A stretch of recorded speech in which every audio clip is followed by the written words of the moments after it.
আচ্ছা ঘটনাটো হ'ল মানে ইয়াত আমাৰ কাৰ্বি আংলং ঠিক লাহৰিজান ইটো নাগালেণ্ড গেট দুদু কলনী বুলি কয়। ইয়াত আমাৰ কাৰ্বিসকল দুখীয়া যাতে মিতি বাৰী নাথাকা মানুহকেইটা যাতে এমটি প্লট আছিলে ইয়াতে আমি সকল পাব্লিক মিলি পেলাইহে চাফা কৰিছিলে 4 দিনমান হ'ল। ইয়াতে কেম্প চেম্প বনাইছিলোঁ আমি সকলোৱে মাটি বাৰী নাথাকা কাৰ্বিসকল বা যিকোনো জাতি ইয়াত থাকিব বুলি বিচাৰিছোঁ। তাৰপিছত নাগা মানুহবিলাকে আহি দাও চাও লৈখিনি 500-600 জনমান আহি যোৱাকালি ইয়াতে আমাক দম দি আছিলে। কি বুলি কৈছে? ইয়াতে আমাৰ পেলে আংগামীৰ মাটি হয় বুলি কিনিছোঁ, কিন্তু শুনামতে পেলে আংগামী মাটিৰ নহয় আৰু ইটোও নহয়। যাতে ইমান লোকে শুনিছোঁ আমি কি কাউন্সিলৰ পৰা লিষ্ট ছিষ্টেম লিখিছে 100 বছৰৰ কাৰণে বুলি কৈছোঁ। তাৰপিছত 100 বছৰটো পাৰ হৈ গ'ল, পাৰ হৈ যোৱাৰ পাছত 18 বছৰলৈকে আছোঁ। এইবিলাক আমাৰ কাউন্সিলৰ কাৰণে বা আমাৰ অসমৰ কাৰণেও একো ৰেভিনিউ টেক্স একো দিয়া নাছিলে। গতিকে আমি সকলো মিলিজুলি ইয়াতে মাটি চাফা কৰিছিলোঁ কোনোবা খেতি কৰিবলৈ কাৰণে। তাৰপিছত নাগাবিলাক যোৱাকালি দাও চাও কুঠাৰ চুঠাৰ লাঠি চাঠি পূৰা ৰড চট লৈ আনি পেলাই আমাক ধমকি দি ইয়াতে যে নবহিবি আকৌ বহিলে আকৌ ঘটনা কিবা এটা বিপদ হৈ যাব বুলি কৈছোঁ। আজিও হৈছিলে, আজি কথা পাতিম এই মাটিৰ বিষয় বুলি কৈছিলোঁ হা। আহি পেলাই সিহঁতে 500-6জনমান আহিছে, গোটেইকেইটা এইফালে ৰাস্তা কিনাৰ বহিব থৈছে। তাৰপিছত গোটেইকেইটা দাও চাও লৈ পেলাই আহিছে আজিও। তাৰপিছত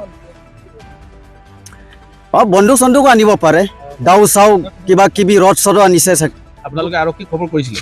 আমাৰবিলাকতো কি খবৰ কৰিম। তাৰপিছত ইয়াত আহি পেলাই হাই কাজিয়া কৰিবলৈ বিচাৰিছে। আৰক্ষীক কোনে খবৰ দিলে? মানে আৰক্ষী মানে সিহঁতে কাক কোনে খবৰ দিছে নাজানো, কিন্তু সময়তে আমাৰ অসম আৰক্ষী সময়তে আহি পালে, সিহঁতে চাইছে। তাৰপিছত ইয়াত থকা আমাৰ কেম্পত থকা মানুহ চাকা তেৰাং বুলি এজন নাম আছিলে আৰু IM বুলি এজন আছিলে। এইটো বিনা দোষত পণ্ডিত দেৰা 3জন, এই 3জন মানুহক আমাৰ অসম আৰক্ষীয়ে আহি পেলাই ইয়াৰ পৰা ধৰি থানাত লৈ গ'ল। নগা কাৰোবাক ধৰি লৈ গৈছে নেকি? নাগা একজনো ধৰা নাই, নাগা কাৰণে কাকো ধৰি লৈ যোৱা নাই। মানে কৈছে যে অসম আৰক্ষী আহি অসমৰ লোককে ধৰি লৈ গৈছে। অসম আৰক্ষীয়ে অসমৰ লোকক মানে ধৰি লৈ গ'ল। আপোনালোকে অসমৰ মাটিত চাফা কৰি আছিলে নে নাগালেণ্ডৰ মাটিত? আমি অসমৰ মাটি আমাৰ অসমৰ মাটি কাৰ্বি আংলং মাটি যাতে এমটি প্লট। এইটো আমি দুখীয়া মানুহ সকলোৱে ইয়াত থাকি আমি খেতি বাতি কৰি ইয়াতে থাকোঁ বুলি আমি ভাবি ইয়াত মাটি চাফা কৰি আছিলোঁ। নাগাবিলাক আহি পেলাই আমাক অসমৰ মানুহ ৰাইজৰ কাৰণে দিগদাৰ দি আৰক্ষী কেনেকুৱা গম পালে ইয়াত এনেকুৱা ঘটনা হৈছে বুলি অসমৰ আৰক্ষীয়ে আহি পেলাই আমাৰ অসমৰ মানুহ কাৰণে ধৰি লৈ গ'ল।